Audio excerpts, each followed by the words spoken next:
Hello guys, welcome back to my vlog. This is Janabel Todorov and you're watching my video.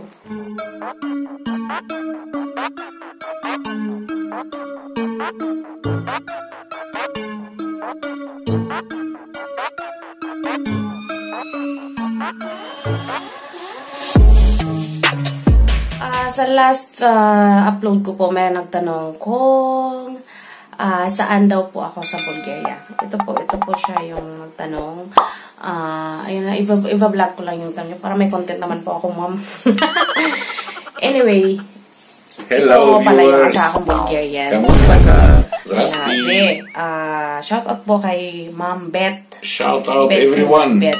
Ma'am Okay. Beth. She just asked me where I'm living here in Bulgaria. Okay. So, actually, I had already replied the comments there in YouTube that I'm here. I'm here and living in Kazanlak, the town of Roses, and nearby in Rose Valley, right? Yeah, Rose Valley is around. Punong-puno ng mga pink roses. Na, hindi ako nakakita ng pink roses. Rosa Damascena. That's what we called here in Bulgaria, the Rosa Madasina. Damascena. Rosa Damascena. Nakalimutan ko.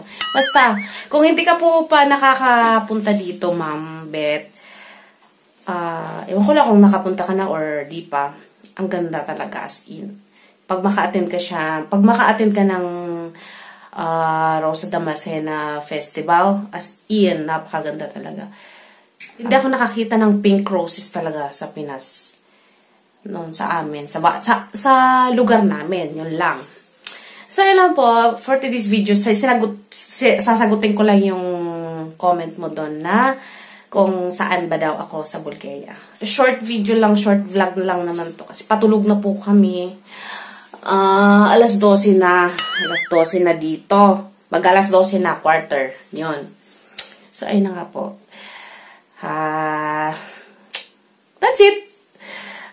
Just to answer your question sa comment. Thank you po sa pagtanong sa akin. Salamat. Thank you for watching. Ciao!